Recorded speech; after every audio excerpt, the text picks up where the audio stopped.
welcome back. We continue live here at Pittsburgh CW 7 nights a week. We're on the air taking your calls at that number you see, which is the Bordas and Bordas hotline. You can also tweet at Katie Pomp, at Gene Collier. Let us know what you think. And we had a performance tonight by Mitch Keller in AAA. 7 1/3. He gave up 1 run, no walks, 6 strikeouts. One of his better outings. To that, we get Better Liquid on Twitter.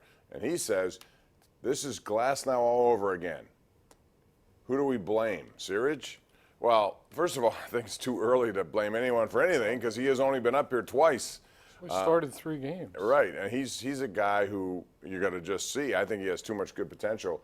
But I understand why people are frustrated with that, Gene. It's because Tyler Glasnow, every time he went down to AAA, dominated. Every time he came here, he couldn't get it done. And then he goes there in Tampa, and he's getting it done. Who knows why? Yeah, I mean, he was 7-0 at one point in Tampa. Mitch Keller has started 3 major league games. I wouldn't jump to any conclusions on him. Why do you think Garrett Cole, even in his 19-win season here in Pittsburgh, he didn't have this kind of strikeout total? He averaged, I think, maybe his best was 9, 10 a game. Now, all of a sudden, he leads by far in strikeouts in majors. I'm talking about guys like Chris Sale. He's blown by him, Verlander, all these guys. What's changed? Yeah, well, apparently he's changed his approach, his mix, his spin rate, what have you. But I would caution you, too, that, people strike out more and more every night. There are a ton of pitchers out there striking out a ton of hitters because hitters don't care anymore. They don't. Tim in McKeesport. What's up, Tim? How are you? Hey, real good. I just want to talk about everybody's making the emphasis on the Penguins with their team speed and how they lost their speed and they got to get their speed back. And, I think they're making a whole lot about that. But you need players with talent. I mean, Rust has speed. He don't score for 12 or 15 games. Bukestad's got speed. He don't look like he can finish.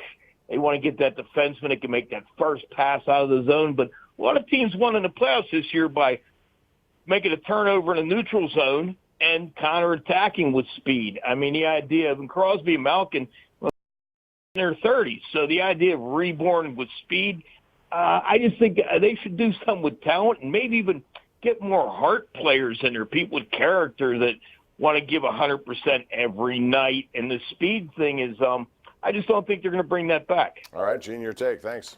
Yeah, it's an interesting perspective. I don't know exactly what you mean by hard players. Jim Rutherford did address this at the end of the season, speculating that there were people in the locker room who were not as driven as they were before they had won 2 cups. I think that might be what you're getting at, but I would never discount speed in the modern NHL, and that's really what the game is all about. It's much more about that than being physical, in my view. Yeah, and here's another scenario. I forgot to turn my phone off again. I thought I'd done. I'm walking out the next time. What are you due for a walk-off anyway?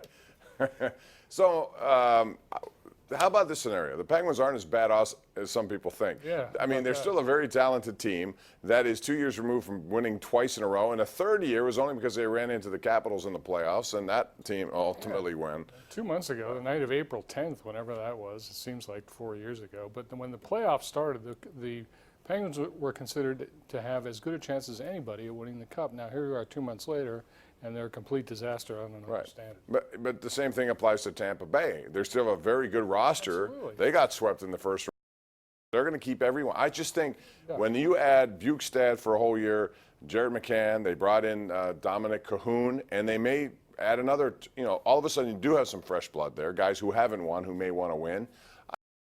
The goaltending is going to be competitive. How far they go, who knows? But I think the narrative has become, wow, they're slow and old and they don't have anyone. Yeah, they do. They have a lot of Stanley Cup champions, guys with rings. Right. So, that's not necessarily a bad thing. And I think people sometimes over-dramatize. Overreact? Really? Yeah, but they do have some guys who need to. Now, here's the other thing. We're not even talking about this, Gene. But they have a lot of guys who, who could develop right before your eyes. Guys like Dominic Simone, who had a good world championship, right? He did. Teddy Bluger, they're high on. I really like Teddy Bluger. Yeah. He didn't get quite the opportunity in the playoffs that he might have, but he did a good job for them. I think he's going to be a good player. We'll see. All right, we're due for break. Back after this.